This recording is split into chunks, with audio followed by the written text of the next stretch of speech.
Sebenarnya hatiku sakit loh digituin Tuhan. Tapi kalau Tuhan mau dari hatiku ini mau dimurnikan, aku mau bertobat. Saya nggak mau doa saya tidak didengar Tuhan karena ada niat jahat di hatiku. Saya nggak mau Tuhan. Akhirnya saya ambil handphone saudara. Saya transfer lagi. Nggak sampai 1 bulan hati saya ini panas. Biarkan Roh Kudus cek hari ini hati kita. I wanna thank you God, I wanna thank you Lord, for everything I have. Terima kasih Tuhan. Kami bersyukur menyembah Allah yang firman-Nya tidak pernah berubah. Janji-Mu atas hidup kami tidak pernah berubah Tuhan.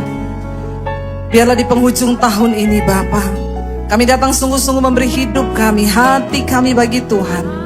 Ajar kami mempersembahkan yang berkenan kepada Tuhan. Kalau Engkau masih izinkan kami ada di penghujung tahun ini, kami tahu Tuhan sedang mempersiapkan hidup yang baru di tahun yang baru, agar kami boleh menikmati berkat-berkat Tuhan yang baru. Urapi setiap kami, urapi hamba-Mu yang tidak ada apa-apanya Tuhan. Kami buka hati kami bagi firman-Mu. Di dalam nama Tuhan Yesus yang percaya Tuhan di tengah kita memberkati kita. Katakan bersama, amin, amin. Tepuk tangan buat Tuhan Yesus saudara. Silakan duduk Bapak Ibu, Shalom. Apa kabarnya hari ini? Luar biasa, karena kita punya Tuhan yang luar biasa. Iya, hari ini saya ingin menyampaikan sesuatu ya tentang hati saudara. Jadi saya itu tadinya sangat diberkati karena suami saya tadi pagi khotbah di tempat ini akhirnya ya. Tepuk tangan dong buat Tuhan Yesus. Untuk pertama kalinya ya. Saya bilang sama Pak Michael kalau mau minta jadwal lagi 2 tahun sebelumnya ya. Karena dia persiapannya 2 tahun satu khotbah. Dan ketika sudah oke dikasih jadwal di GSJS, dia latihan khotbah saudara. Waktu latihan khotbah, siapa yang dikhotbahi? Saya. Saya lagi masak di dapur, dia datang. Saya nanti mau khotbah tentang hati. Saya lagi ngiris bawang, jadi begini loh saya. Firman Tuhan itu berkata bahwa hati manusia, iya saya bilang amin, bagus itu bagus. Saya ke kamar mandi diikuti. Jadi hati itu, saya tahu hati, terus kemana saya pergi dia ikuti. Jam 12 malam saya udah mau tidur, jadi gini saya. Di dalam kitab Ibrani, tapi ini udah jam 12 malam. Hati saya sudah tertutup. Karena saya mau tidur, sudah ya besok lagi. Tapi saya dapat banyak hal ternyata dari semua yang dia pelajari sebelum dia khotbah dan itu dikhotbahin kepada saya. Bapak Ibu firman Tuhan itu pasti membawa sesuatu dalam hidup kita ketika kita nangkap, amin. Siapapun yang menyampaikan firman itu ketika kita nangkap benar-benar ada sesuatu yang luar biasa. Padahal suami saya itu menyampaikan sambil saya masak, sambil saya cuci piring, sambil saya ngapain gitu. Dia ngomong terus. Dan ternyata itu masuk di dalam hati saya gitu loh. Dan hari ini saya mau sampaikan tentang ujian hati. Kenapa? Hati kita tuh harus diuji setiap hari, setiap saat, setiap waktu. Karena Tuhan itu Tuhan yang melihat hati. Coba saudara lihat kanan kirimu. Lihat dulu mukanya. Kanan kirimu. Coba beri senyum. Lihat kanan kirimu, jangan lihat saya. Kasih senyum yang termanis. Saudara kan hanya bisa melihat wajahnya kan. Tapi saudara kan gak bisa melihat hatinya toh. Hari ini kan banyak orang tersenyum di mulut, tapi pahit di hati kan. Coba tanya kananmu kirimu bilang, kau lagi pahit hati apa manis? Ya, hati itu tidak ada orang yang bisa lihat. Makanya firman Tuhan bilang, jagalah hati dengan segala kewaspadaan. Karena dari sana terpancar aliran kehidupan. Kalau orang lihat kita pakai baju terbalik, orang bisa ngomong, bajumu kebalik loh. Tapi kalau hati yang kebalik, tidak ada yang bisa tahu. Cuma kita dan Tuhan yang tahu. Kenapa Alkitab menyuruh kita untuk menjaga hati? Bapak Ibu, kita kalau beli handphone mahal, setelah beli handphone, pasti yang langsung kita cari itu apa? Anti gores. Benar nggak? Kita beli casing kalau bisa yang mahal, karet, supaya kalau jatuh, HP itu nggak tergores, tidak pecah, tidak retak. Bapak Ibu yang punya berlian, menjaga berlian itu sedemikian hebat supaya berliannya itu tidak rusak, tidak retak. Yang punya mobil mahal, ya, coba kalau beli mobil mahal. Orang tuh kalau pakai mobil mahal tuh sebenarnya kasihan juga kadang-kadang. Kalau ke restoran, dia parkir di tempat yang dia bisa lihat mobilnya. Ya enggak? belum punya mobil mahal. Ketahuan ya. Dia pasti parkir supaya aku bisa lihat mobilku nanti keserempet atau apa tuh tak liatin. Kita beli mobil mahal langsung kita asuransikan. Supaya apa? Kalau rusak, lecet. Tapi berapa banyak orang yang sadar dia nggak pernah pakai anti gores di hati. Amin. Padahal hati ini itu penting sekali. Sebab Alkitab berkata Tuhan itu Tuhan yang melihat hati. Bapak Ibu, ketika Daud dipilih oleh Tuhan menjadi raja atas Israel. Ketika Samuel berkata kepada Isai, Tuhan bilang katakan kepada Isai bahwa ada satu anaknya yang akan menjadi raja. Kamu pergi ke Bethlehem, ketemu Isai, urapi anaknya yang akan menjadi raja. Lalu Samuel menyampaikan itu kepada Isai, dan Isai berkata kepada anak-anaknya, besok kita akan ada di satu upacara. Kalian semua pakai baju yang bagus, dan nanti ada salah satu orang di antara kalian yang akan diurapi menjadi raja. Kira-kira Bapak Ibu, ini berita penting atau tidak buat Isai? Sangat penting, karena ada anaknya yang mau dilantik menjadi raja, diurapi Tuhan. Lalu malam itu Isai bilang sama anak-anaknya, besok kita akan pergi, mungkin dia sudah atur, Eliab kamu pakai baju ini, kamu pakai baju itu, baju yang bagus. Tapi mungkin ketika Daud bertanya, Pak besok aku pakai baju apa? Kamu nggak usah ikut-ikut, karena kamu nggak masuk hitungan. Kamu bukan prajurit, kamu nggak ada tampang raja. Besok kakak kamu akan berangkat dan kamu pergi menggembalakan kambing domba. Menurut Bapak Ibu itu menyakitkan enggak? Sangat menyakitkan. Kalau hari ini itu terjadi pada Gen Z, ya, mungkin udah naik ke apartemen, udah lompat kali. Karena Gen Z zaman now itu alay lebay. Banyak yang sudah sakit jiwa, pergi ke psikiater.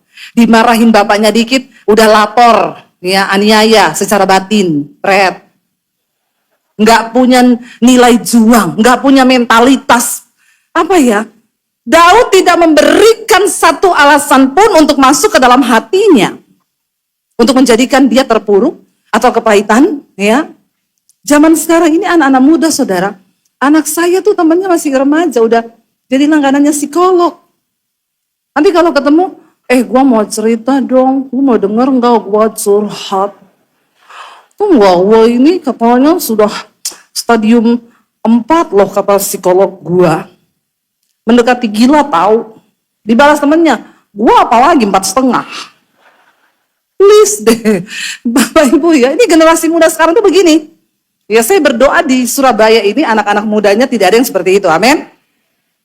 Engkau harus menyimpan firman dalam dirimu, supaya nggak mudah tergores hatimu itu. Karena kalau hatimu gampang luka, gampang tergores, gampang hancur masa depanmu. Ya, sehingga orang tuh nggak pernah selesai dengan dirinya karena dia biarkan hatinya tuh luka terus. Daud tidak mengizinkan apapun yang masuk ke dalam hatinya. Jadi saudara saya tuh luar biasa diberkati. Suami saya tuh bilang sama saya, waktu dia khotbahin saya, jadi dia minta saya menganalisa khotbahnya.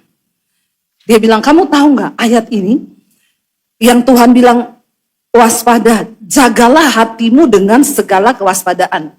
Kamu tahu nggak kata-kata itu bahasa aslinya itu dari bahasa Ibrani yang artinya dalam hati saya ini baru pertama khotbah sudah keluar bahasa Ibrani. Ini terlalu berani. Karena saya aja khotbah nggak pakai bahasa Ibrani, saudara. Dia pakai bahasa Ibrani. Dia bilang terjemahan aslinya itu ternyata disuruh jaga hati itu seperti security satpam. Satpam yang sedang menjaga keamanan. Bapak Ibu, ya kalau kita itu punya rumah yang dijaga satpam, ada komplek-komplek tertentu ya. Ditanya mau ke rumah siapa? Misalnya Bu Debi, sudah tahu tempatnya, alamatnya mana? Kalau dia bilang, saya nggak tahu alamatnya, coba telepon Bu Debinya dulu. Supaya saya yakin bahwa memang kamu tuh diundang. Lalu dia misalnya telepon, Bu minta alamatnya, oh ini blok C nomor ini ya, oh iya betul. Ada perlu apa Pak? Kalau ditanyain security begitu, saudara jangan marah, kepo banget sih. Itu tugasnya. Karena dia berkepentingan menjaga. Dia harus tahu orang ini masuk keluar di situ tuh untuk apa, kepentingannya itu apa. Nanti kalau dia bilang, sudah ini alamatnya ini nih. Maaf Pak, minta tinggal KTP. Itu sampai seperti itu menjaganya untuk keamanan. Nah, Alkitab bilang kita tuh jaga hati itu seperti itu. Saudara harus tahu apa yang masuk di hatimu dan apa yang keluar dari hatimu yang mengalir itu, saudara harus tahu. Kalau ada orang yang menghina saudara, saudara harus waspada menjaganya. Ini perkataan dia penting gak ya gua masukin hati? Amin.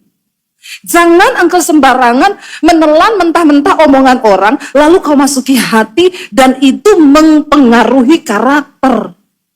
Sebab Tuhan itu Tuhan yang melihat hati.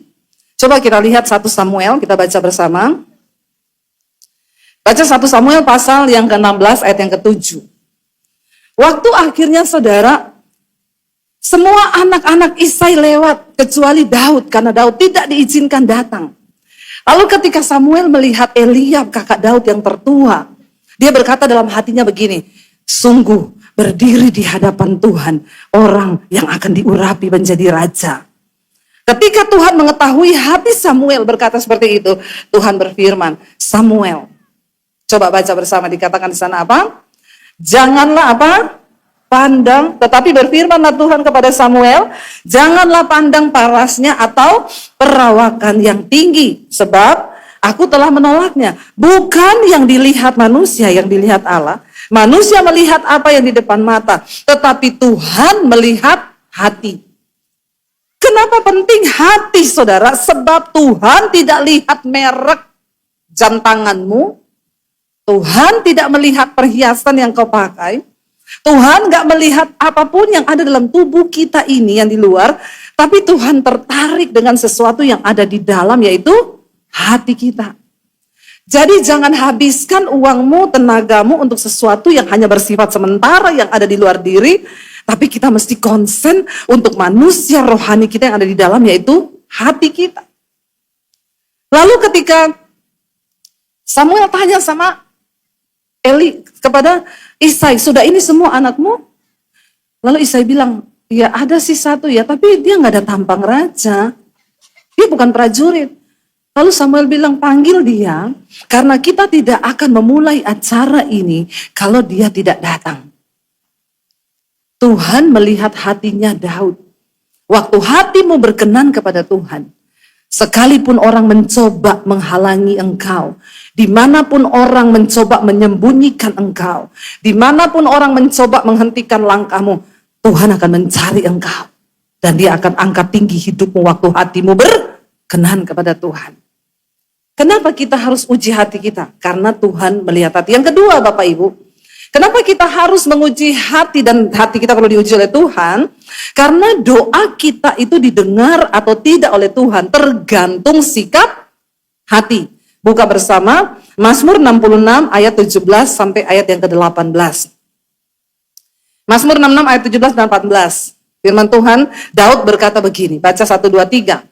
Kepada Tuhan aku telah berseru dengan mulutku. Kini dengan lidahku aku menyanyikan pujian. Seandainya ada apa? Niat jahat dalam hatiku, tentulah Tuhan tidak mau mendengar. Daud sangat mengerti, Bapak Ibu, dengan cara apapun engkau berdoa. Mungkin kau puasa 40 hari 40 malam. Mungkin sudah puluhan tahun kau berdoa. Saya sering kali mendengar orang bilang, Bu, saya sudah berdoa puluhan tahun, kenapa tidak dijawab? Maaf, jangan mimpi dijawab. Didengar sama Tuhan pun tidak. Makanya Yesus berkata kepada semua orang pada zaman itu, dia bilang, kalau engkau datang ke rumah Tuhan, kalau engkau datang ke GSJS, untuk mempersembahkan pujian, untuk mempersembahkan korban, untuk memberi kolekta, untuk beri perpuluhan, untuk beri apapun, ingat dulu apa yang ada di dalam hatimu tentang saudaramu. Kalau kau punya kebencian, kepahitan, kekecewaan, Tuhan bilang apa? Tinggalkan persembahanmu, kau pulang dulu berdamai dengan orang itu, baru engkau layak membawa persembahan, dan itu diterima dan berkenan kepada Tuhan. Katakan. Jadi semua rutinitas ibadah kita yang kelihatannya rohani tidak akan pernah bisa menggantikan kemurnian hati kita tuh di hadapan Tuhan. Kita ini sering membiarkan hati kita terluka. Kita sering punya niat jahat di hati. Bahkan seringkali niat jahat kita pikir niat baik. Saya tadi cerita Bapak Ibu, saya tuh sering bantu, ada seseorang yang saya sering bantu. Dia nggak bisa bayar utang, dia WA saya minta tolong, saya bantu. Anaknya masuk sekolah, dia nggak punya uang, dia minta tolong, saya bantu. Dan saya tahu tuh pasti nggak dikembalikan. Setiap bulan saya juga memberkati dia untuk uang sembako. Namun saya ketemu beberapa orang yang kenal dia dan juga kenal saya, bukan 1-2 orang loh, banyak. Selalu cerita, dia tuh kenapa ya Deb, selalu kalau ketemu tuh jelekin kamu. Saudara, kalau kamu dijelekin sama temenmu, itu biasa. Kalau kau dijelekin sama musuhmu, itu juga biasa. Tapi kalau kita dijelekin sama orang yang makan uang kita, yang kita tolong selalu, itu baru kau bisa bilang dunia ini kejam bro. Kalau cuma kau dijelekin teman kerja, teman bisnis, dijelekin sama musuh, jangan alay lebay, itu biasa, itu nggak ada apa, itu level terendah. Tapi kalau orang yang sering kau tolong, terus jelekin kamu, itu baru bilang, ya aduh itu sih, ya parah sih ya. Nah saya tuh ketemu beberapa orang yang tahu tuh saya sering tolong dia, mereka tuh ngomong, nggak usah lagi ditolong, ngapain sih ditolong? Benar nggak? Kalau Bapak Ibu jadi saya, kira-kira Bapak Ibu akan bersikap seperti apa? Hentikan tolong-tolong dia atau terus tolong? Jujur, Bapak Ibu hentikan apa terus? Manusiawi banget ya. Dan memang itu juga respon saya. Dengar orang-orang ngomong, udah stop aja lah, ngapain? Orang kayak begitu nggak tahu terima kasih. Orang kayak begitu ngapain ditolong? Percuma juga, ngapain? Kita susah jaga hati, tapi tetap dia bikin hati kita kotor. Dan saya pun mengambil tindakan yang sama. Mulai sekarang, lihat kamu ya. Kalau kamu WA minta tolong ke saya, nggak bakal. Dan aku tunggu sampai hidupmu susah. Dan kau lihat, kita tanpa sadar, kita pikir itu benar. Kita pikir itu benar. Padahal di hati ini berarti sudah ada niat jahat, itu jahat. Saya, hampir sebulan benar saya nggak transfer dia. Padahal setiap bulan saya kasih uang sembako. Saya nggak transfer. Tapi di hati ini tiap hari saya nggak damai saudara. Alarmnya itu bunyi. Alarmnya itu bunyi, ada yang nggak beres dengan hati saya. Lalu tiap kali mau tidur malam, saya itu biasakan setiap kali mau tidur malam, kalau udah naik tempat tidur, sudah habis cuci muka, habis sikat gigi semua, saya tuh merenung di tempat tidur. Hari ini aku tuh sudah buat apa? Bersyukur Tuhan, terima kasih Tuhan sudah pimpin semua hari ini. Aku ada salah apa yang perlu aku beresin di hadapan Tuhan. Saudara kalau mau tidur malam di atas tempat tidur ngapain? Tidurlah Bu, langsung ngorok. Bertobat. Beri waktu, ambil time sejenak saja untuk engkau merenung dan beri sedikit hatimu itu waktu untuk bicara kepada dirimu. Karena sering kali di waktu itulah Tuhan bicara. Kenapa di waktu malam? Karena kita sudah nggak ada pikiran lain-lain. Kalau siang itu kita sambil kerja, sambil apa, kita kadang mendengar suara Tuhan tuh kurang. Tapi ketika waktu malam, di waktu kita sudah mau tidur, disitulah harusnya perenungan itu terjadi. Daud bilang begini Bapak Ibu, coba kita baca. Ya, dia bilang sama Tuhan gini, Mazmur, ya sebentar ya, Mazmur, Daud bilang begini saudara, 16 ayat 7 dan 8. Kita lihat bersama, Mazmur 16 ayat 7 dan 8. Baca 1, 2, 3. Aku memuji Tuhan yang telah memberi nasihat kepadaku. Ya, pada waktu malam, hati nuraniku mengajari aku. Aku senantiasa memandang kepada Tuhan, karena ia berdiri di sebelah kananku. Aku tidak goyah. Orang yang hatinya itu selalu mau dikoreksi, hatinya itu diisi oleh firman Tuhan.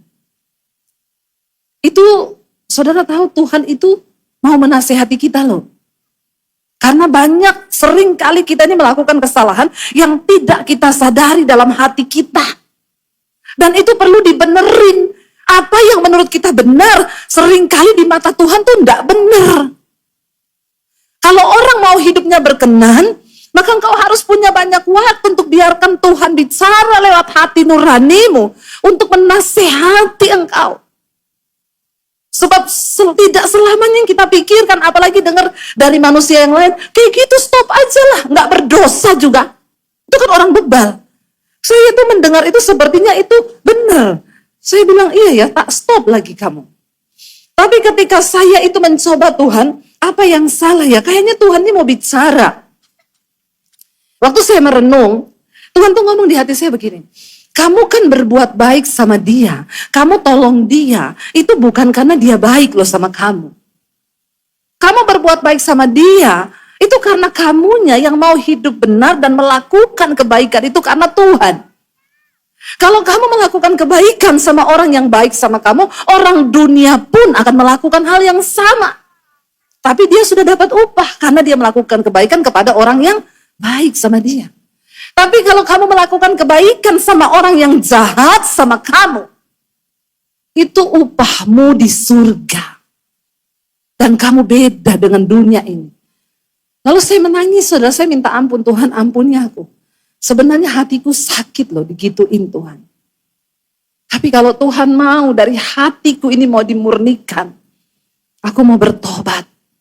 Saya nggak mau doa saya tidak didengar Tuhan karena ada niat jahat di hatiku. Saya nggak mau Tuhan. Akhirnya saya ambil handphone saudara. Saya transfer lagi. Nggak sampai 1 bulan hati saya ini panas. Biarkan Roh Kudus cek hari ini hati kita. Jangan kau biarkan engkau hidup dengan hati yang kau pikir itu benar. Semua orang juga akan membalas hal yang sama ketika kita diperlakukan tidak adil. Tapi apakah itu tolak ukurnya firman Tuhan? Atau tolak ukur kebenaran kita sendiri? Waktu engkau menjadikan hatimu ini penuh diisi oleh firman, makanya Bapak Ibu tolong baca Alkitab, katakan. Orang Kristen zaman sekarang itu udah jarang baca Alkitab. Itu sama dengan kau pergi perjalanan jauh yang kau belum pernah tahu tempatnya, dan kau pergi tanpa peta. Itu kau pasti akan tersesat di hutan atau masuk di sungai. Alkitab ini buku petunjuk kehidupan. Bagaimana mungkin kau nggak pernah baca buku petunjuk kehidupan? Suami saya waktu persiapkan khotbah dia bilang gini, saya ternyata semua ada ya di Alkitab. Ternyata ayat gini ada loh. Ternyata firman ini bilang begini loh. Saya bilang, hello, mana aja selama ini? Jangan kau jadi orang Kristen yang gak ngerti kebenaran. Kenapa? Karena Tuhan itu mau menasehati kita lewat hati nurani kita dari firman yang kita baca dan kita taruh di hati. Makanya saya itu tahu orang Kristen yang suka konseling, cari pendeta konseling itu pasti orang Kristen yang gak pernah baca Alkitab. Saya selalu bilang kalau orang mau konseling, kau sudah baca Alkitab belum? Belum Bu, baca aja dulu, gak usah konseling sama saya. Karena kalau kau tidak niat baca Alkitab, saya kasih tahu juga cuma masuk telinga kiri, keluar telinga kanan. Ini waktunya kau cari Tuhan. Karena semua persoalan di hidup manusia itu jawabannya ada di firman Tuhan. Katakan, amin. Firman Tuhan itu berkuasa. Nggak usah kebanyakan konseling ya.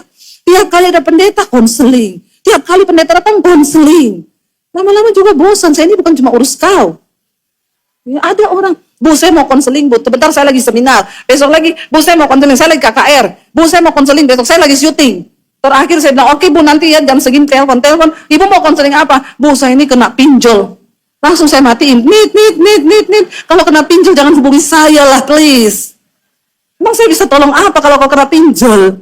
Bapak Ibu, baca Alkitab supaya kita ini tahu. Kita ini mengerti kehidupan. Karena Daud bilang begini, aku itu bersyukur kepada Tuhan, aku memuji Tuhan yang memberi nasihat kepadaku. Pada waktu malam, hati nuraniku mengajari aku. Tapi kalau orang hati nuraninya kotor, saudara, maka dia tidak akan mendengar suara apapun. Kenapa? Karena hati ini itu tempat penyimpanan. Coba kita lihat apa yang Yesus katakan. Ya, tentang hati kita itu tempat perbendaharaan, saudara. Lukas 6 ayat 45. Kita baca di sana apa yang Yesus katakan, baca 1, 2, 3. Orang yang baik mengeluarkan barang yang baik dari perbendaharaan hatinya yang baik. Orang yang jahat mengeluarkan barang yang jahat dari perbendaharaannya yang jahat. Sampai di situ. Orang itu kalau yang kau simpan di hatimu itu semua jahat, maka yang keluar dari hidupmu, perkataanmu, semua itu jahat. Makanya gak jarang kita lihat orang nyetir mobil nih, lalu ada yang ngebut dari belakang, disalip. Ya. Oh, ini maunya apa ya? Belum tahu ya. Terus dia injak gas. Hatimu jahat. Coba kalau kau lihat ada orang yang nyalip, mungkin dia lagi buru-buru istrinya mau melahirkan. Iya kan? Kalau hati kita baik, maka semua yang keluar dari hidup kita ini baik. Saya tadi cerita Bapak Ibu, saya berapa hari lalu itu, ya, saya tuh ketemu dengan orang di satu restoran. Saya termasuk juga undangan dari yang punya resto. Waktu pesan makan, saya sama suami pesan jus, kita minum jus aja. Jus merah itu, buah naga campur-campur lah. Waktu mbaknya itu bawa jus, saya ini duduk, tas saya taruh di belakang, terbuka posisinya. Mbak itu bawa baki, isinya 2 gelas. Dia berdiri di belakang saya. Dia ngambil satu tangan ini kasih ke suami saya di meja. Yang satu ini oleng, saudara. Dan tumpahlah ke badan saya semua di belakang. Baju saya basah semua, masuk sampai ke dalam-dalam. Dan separuhnya jus itu masuk ke dalam tas saya yang posisinya terbuka. Saya lihat ke dalam tas saya, terendam dengan jus merah separuh. Kalau saudara jadi saya, apa yang saudara lakukan? Ini baju di belakang basah. Kalau saya belum bertobat, hati saya tidak penuh firman, saya berdiri, saya jambak rambutnya mbak itu. Dan saya bilang, pakai otak nggak kamu kalau kerja? Itu dulu kalau saya belum bertobat. Tapi kan sekarang saya itu sudah ada firman mengenal Tuhan Yesus. Kalau juga yang masih agak lama lah ya, saya yang sudah bertobat, pasti saya akan beri gini, Mbak itu kerja pakai mata ndak? Matamu tuh di mana Mbak? Saya sih enggak marah, tapi kata-kata saya akan begitu, matamu itu dipakai dong. Tapi saudara, waktu kita membiarkan firman itu lebih dalam lagi, masuk dan bekerja di hati, waktu itu terjadi, beberapa teman saya sempat emosi. Mereka spontan berdiri, aduh Mbak, kenapa bisa begitu loh? Mereka sigap, ngambil tas saya bersihin, sampai satu teman saya ngomong, Mbaknya tahu ini harganya berapa? Saya itu saudara, saya itu mau berdiri, mau ngomong sesuatu ke mbaknya ini. Tiba-tiba di hati saya itu ada suara yang ngomong begini, coba kalau kamu yang jadi mbaknya, bagaimana perasaanmu? Apa yang akan kamu lakukan? Tiba-tiba firman itu muncul di hati saya. Apapun yang engkau ingin orang perbuat kepadamu, perbuatlah itu kepada mereka. Supaya Bapamu itu yang di sorga dipermuliakan. Saya itu saudara, suami saya sampai bingung lihat saya. Mbaknya itu bilang, Bu, saya minta maaf ya Bu, teman saya nakuti lagi. Ini yang punya resto sudah deket loh. Udah mau datang. Ya mbaknya kan tambah ketakutan toh. Saya berdiri, gak apa-apa Mbak, gak apa-apa. Semua manusia bisa berbuat salah. Cuma lain kali hati-hati. Sempat terpikir, aduh sayang tasnya ya. Harganya lumayan. Tapi ada penghiburan di hati gini, kalau rusak nanti ada gantinya. Saudara, ya saya bersyukur, saya terbukti bahwa saya ini orang kaya. Kaya hati. Amin. Karena tidak semua orang kaya itu kaya hati. Anak saya pernah cerita, temannya dia kerja di salah satu coffee dan jadi dia itu ngomong ke anak saya, bilang saya tuh stres, saya ini ada masalah. Kenapa? Saya di rumah menghadapi papa mama yang tiap hari berantem dan mau bercerai. Jadi saya ini tertekan, karena itu saya terganggu dalam bekerja. Lalu ada satu ibu pesan kopi, kebetulan dia yang bikin. Cuma salah campuran susunya. Tapi kebetulan kena sama ibu-ibu yang belum kaya tapi sok kaya. Sombongnya minta ampun. Dia marah, saudara, ibu ini, saya viralkan kamu ya. Lalu dia bikin tulisan, diupload di sosial media, ditandai kopinya itu dan ditaruh inisial nama orangnya. Hari itu juga orang itu dipanggil sama atasannya dan semua heboh, ribut. Saya mendengarkan cerita itu, saya meneteskan air mata, Bapak Ibu.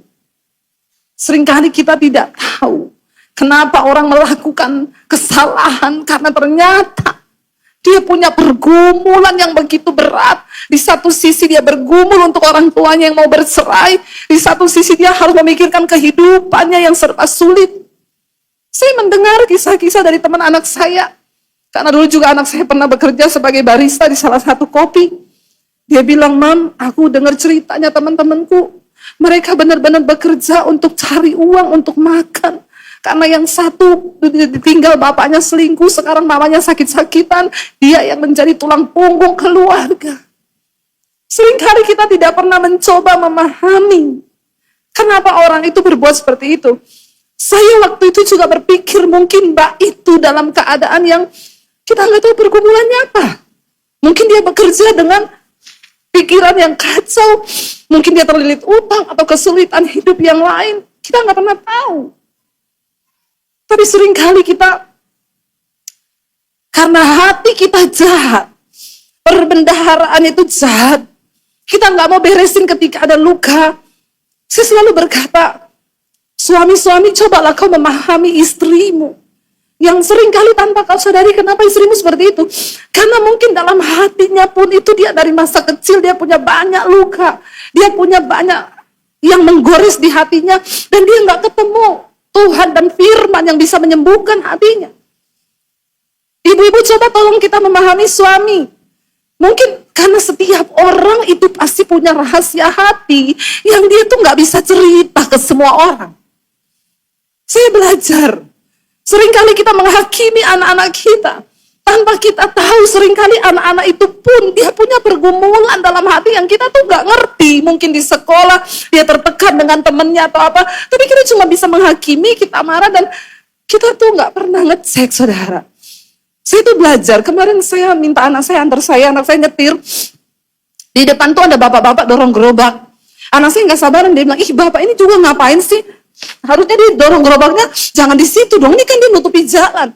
Saya bilang sama anak saya, Dek, coba kamu bayangkan kalau kamu yang jadi bapaknya. Sekarang ini mari kita mulai mencoba mengambil tempat orang lain sebelum kita buru-buru untuk menyalahkan keadaan, menyalahkan situasi. Kenapa banyak pertengkaran terjadi dalam rumah tangga, suami istri saling menyalahkan, anak saling menyalahkan, karena kita nggak pernah mencoba untuk bicara dari hati ke hati. Hati kita semuanya udah rusak, perbendaharaannya jahat. Suami terluka dengan masa lalunya, istri terluka dengan masa lalunya, anak-anak juga terluka. Lalu apa yang sedang dihasilkan, saudara? Kita semua butuh Tuhan dalam hidup ini. Kita butuh Yesus yang bisa menyembuhkan semua hati kita. Dan ini adalah salah satu kunci terpenting bagaimana hidup kita ini bisa diberkati Tuhan. Jaga hatimu. Kita lihat Yeremia 17. Kita buka bersama Yeremia 17 ayat 9 dan ayat yang ke-10, Bapak Ibu. Kalau orang itu nggak mau benahi hatinya, Tuhan tuh bicara loh di hati kita. Saya selalu bilang gini, sejahat apapun orang, hati nuraninya itu bisa bicara. Karena hati nurani itu tempat Tuhan berbicara. Sejahat apapun seorang pembunuh, dia tahu yang dia lakukan itu dosa. Dan kita harus belajar mendengarkan suara hati nurani kita yang berbicara, karena itu tuntunan Tuhan. Tapi kalau orang nggak mau mendengar, nggak mau beresin hatinya, ini akan terjadi. Yeremia 17 ayat yang ke-9, baca di sana apa? Betapa liciknya hati. Lebih licik dari segala sesuatu. Hatinya itu sudah membatu. Siapa? Baca ayat yang ke-10 bilang berkata, Aku Tuhan yang menyelidiki hati, yang menguji batin untuk memberi balasan kepada setiap orang setimpal dengan tingkah langkahnya, setimpal dengan hasil perbuatannya. Jangan kita pikir Tuhan tidak tahu. Siapa yang tahu waktu hati kita ini sudah membatu? Ini bukan perkara sepele, saudara. Seringkali hidup kita tidak diberkati. Seringkali doa kita tidak didengar. Kenapa? Kau biarkan hatimu membatu. Sedikit celah di dalam Tuhan tegur, kau tidak mau bertobat. Tuhan bilang ampuni, berbuat baik. Dia jahat Tuhan, gak peduli, kau tetap harus baik. Kita tidak melakukan itu. Perlahan hatimu mulai mengeras. Mengeras, membatu sampai akhirnya kau tidak lagi bisa mendengar suara Tuhan. Makanya Yesus berkata, di akhir zaman, orang yang kudus akan makin kudus. Tapi orang jahat akan semakin jahat dan akan bertambah jahat. Mari Bapak Ibu, Tuhan menyelidiki hati. Beri tempat kalau malam sebelum tidur, Tuhan selidiki hatiku Tuhan. Bicara padaku Tuhan. Saya undang imam musik maju ke depan. Bapak Ibu, kita ada di penghujung tahun. Saya percaya bukan kebetulan Tuhan taruh tema ini buat jemaat ini. Mari kita siapkan hidup kita untuk masuki tahun yang baru dengan hati yang baru. Supaya kita lebih memahami orang lain. Jangan cepat untuk marah, untuk berbuat jahat, untuk menghakimi. Tapi kita belajar menempatkan diri kita ada di posisinya. Karena semua orang punya rahasia hati. Anakmu hari ini punya rahasia hati yang dia gak bisa cerita. Orang tuamu, suamimu, istrimu punya rahasia yang dia nggak bisa cerita sama kamu. Tapi hari ini biar Tuhan yang mengetahui hati kita. Bangkit berdiri bersama. I wanna thank you, God. I wanna thank you, Lord.